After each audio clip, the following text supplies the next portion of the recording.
صباح الخير، هلا وكل الهلا بكم قناتي. اليوم حنسوي عندي دجاج جبت، سويته مثلا شيش طاووق أو قاص أو أفخاذ، يعني حسويهم خلطات وأفرزهم، يعني أضمهم. واحد يستفاد من عندهم مثلا. أكثر شي تفيد الموظفات اللي يعني ما عندهم وقت، مثل أنا حالتي، هاي بنتي صغيرة، خاصة هاي الفترة كلش يعني ما تخليني أي شي أسوي، ما أقدر. فهاي تفيد التفريزات، وبشهر رمضان خاصة حتى واحد يتفرغ للعبادة، يتفرغ لقراءة القرآن. المهم هنا هسه بالبداية حسوي شيش طاووق. عندي هاي الكمية قطعتهم بهذا الشكل، هيجي مكعبات، يعني مو صغيرة كلش حتى ما ينشف. حستخدم لهم المايونيز ينطيها طراوة.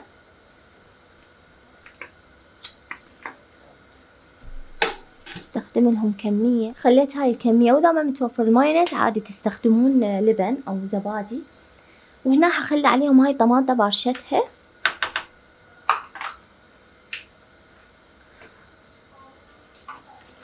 وأضيف لهم خل أبيض.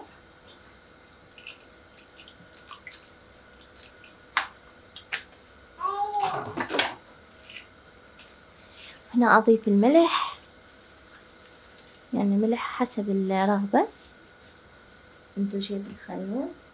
وهنا عندي فلفل أسود،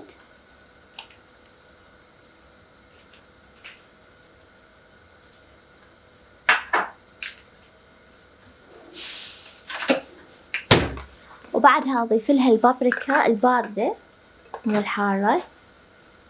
هنا عندي ملعقة كوب ونص، تنطيها لون حلو ونكهة كلش طيبة. وبعدها أضيف الزنجبيل يعني يوخر الزفارة مال الدجاج.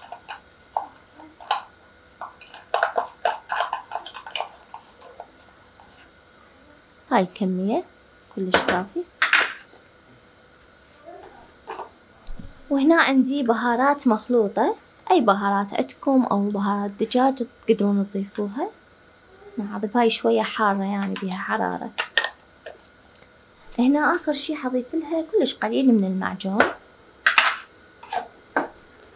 وخلاص. هسه بالإيد نسويها بهاي الطريقة، حيث نخلي المواد كلها تتبلغ بقطع الدجاج. هنا أنا شنو حخليها هاي مواعين،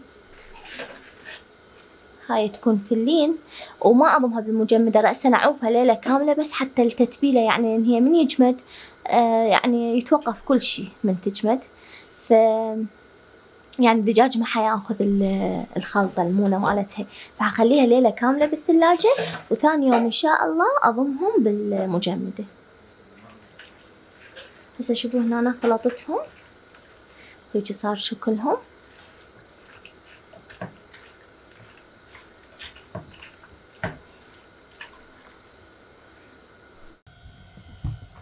هسه هنا عندنا هاي الأجنحة قطعتهم هيجي بهذا الشكل، وهسه نسوي الخلطة مالتها. هنا خليت روبة أو زبادي سموه،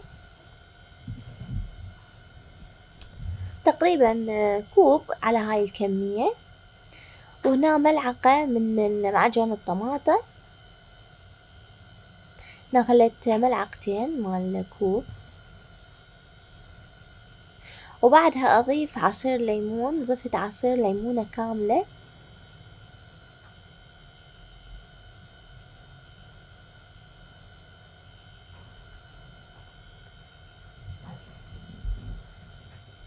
وهنا هاي صلصة الباربيكيو، يعني تنطي طعم طيب شو ما شوي.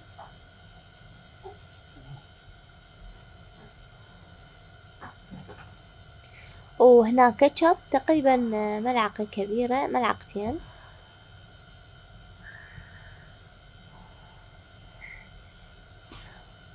وبعدها ضفت خل أبيض أو أي خل يعني متوفر عندكم، مو شرط الأبيض.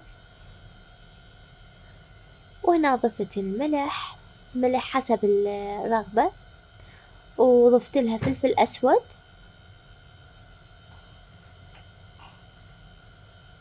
تقريبا ملعقة مال صغيرة يعني، وناظفة شطة هم اختيارية بس هي تنطي طعم طيب الحرارة للأجنحة. هسه هنا عندي ملعقة كوب من البابريكا، هاي البابريكا الباردة.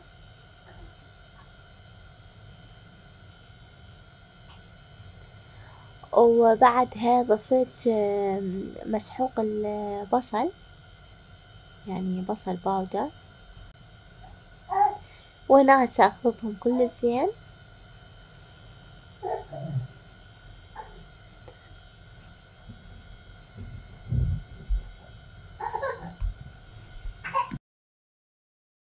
هنا أضيف الأجنحة على الخلطة اللي سويناها.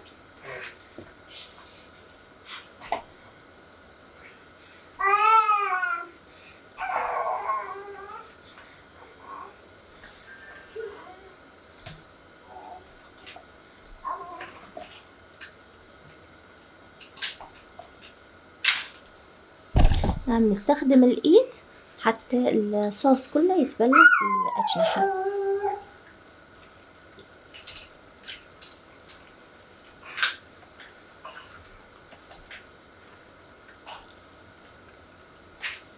هاي صارت بعدنا تبلناهم.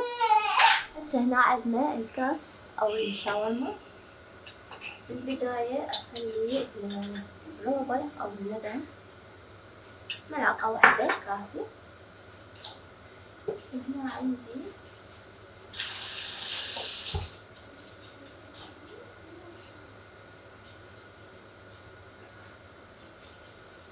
عندي ثوم، بس ثوم مبروش وقشر ليمون.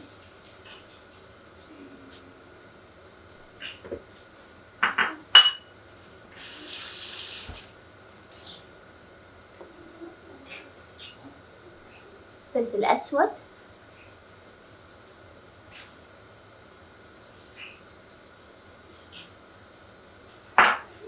وكزبرة ناشفة،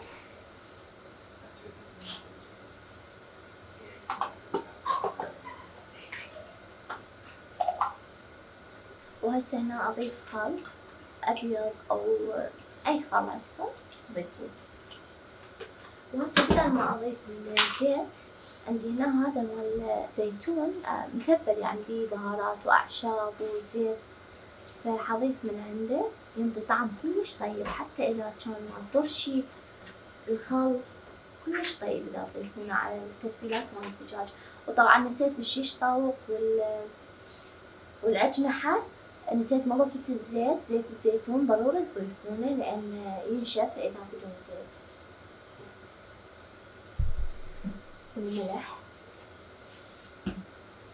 وهسه نخلطهم كل زين.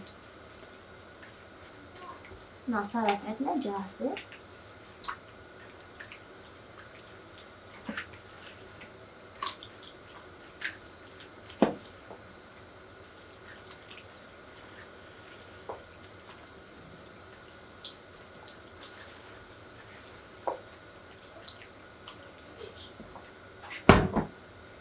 هذا شكلها. هسه هنا عندنا هاي الأفخاذ أو عصا طاولة يسموها أو ما أعرف بعد شي يسموها. المهم هنا أنا حضيت لها روبر تقريبا نص كوب، وعصير ليمون،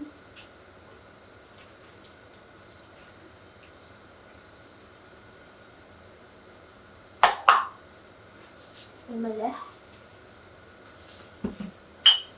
فلفل أسود، يعني ضروري بكل تتبيلة الفلفل ضروري. وبعدها عندنا معجون طماطم نضيف،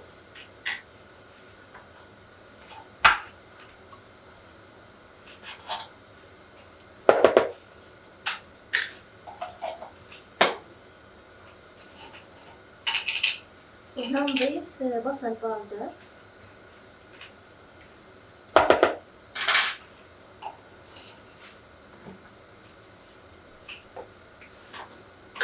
والبابريكا،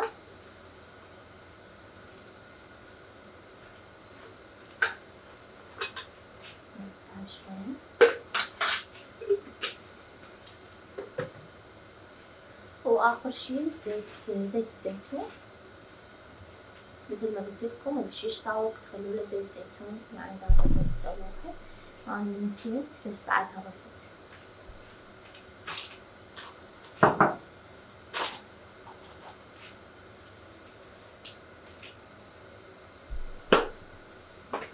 والخل.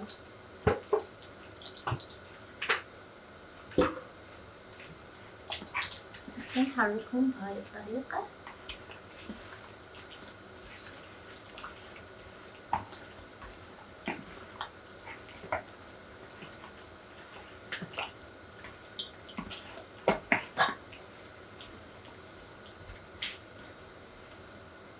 وهاي هنا بعد ما كملتهم، هسه أغلفهم بكيس نايلون غذائي وأخليهم بالثلاجة مثل ما قلت لكم ليلة كاملة، وثاني يوم إن شاء الله أضمهم بالمجمدة. واللي هنا يكون خلص الفيديو مالتنا. أتمنى استمتعتوا وياي، وباي.